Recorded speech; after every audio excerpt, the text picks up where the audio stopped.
Adaline Falling Star is a historical novel by Mary Pope Osborne, the prolific author best known for the Magic Tree House series.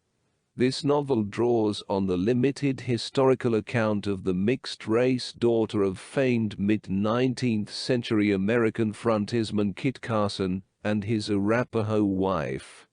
Osborne imagines the life of a girl grappling with her Native American and white heritage. While declaring her take on this real person to be fiction, Osborne alters a few historical details, primarily aging Adaline to make her resourcefulness and survival skills more plausible.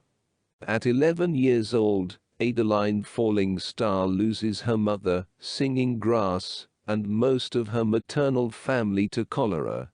Her father, Kit Carson, a professional scout, must continue his explorations of the West, so he sends Adaline to live with his cousin's family in St. Louis, promising to return for her after his mapping expedition. Kit's cousin Silas is a prejudiced Christian who resents taking in Adaline because of her native heritage.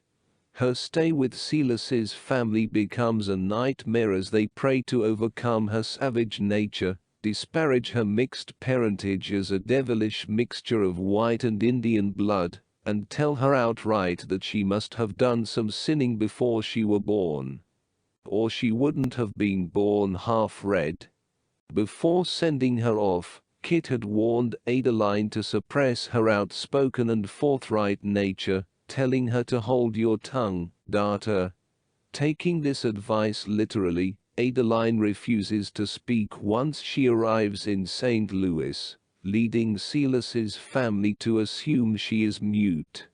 She also hides her ability to read, and her new guardians, believing her half-native heritage makes her ignorant and uneducated, do not enroll her in school. Instead, they force her to do housework, treating her as a maid. The only person in the household who treats Adaline kindly is the long-suffering housekeeper, whose strength and wisdom provide some comfort. Adaline also finds solace in recalling her Arapaho memories and beliefs, trying to reconcile her past life with the version of Christianity practiced by her father's family. Her interior monologue fluctuates between longing for her missing parents and fury at her circumstances. In an attempt to handle her grief, she cuts her arms and legs according to Arapaho custom.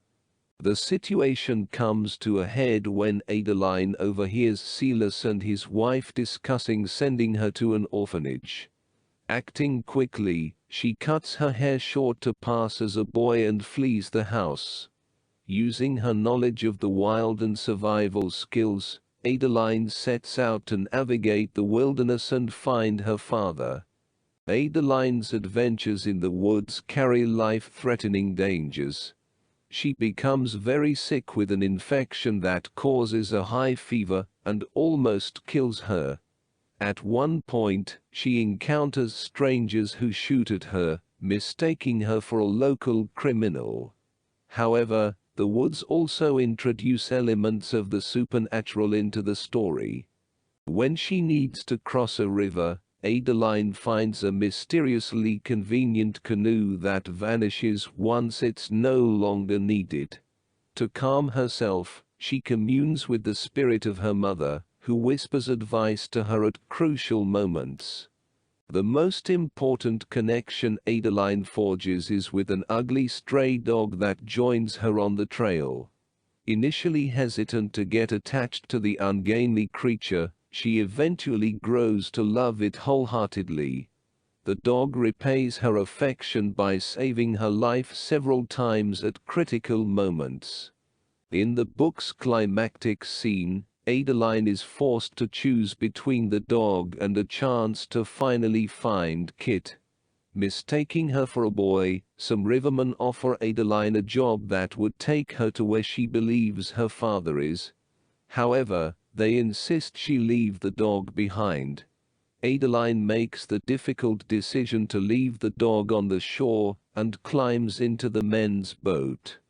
At the last second, she changes her mind, leaps out of the boat, and swims against the current back to the shore, where she passes out from exhaustion.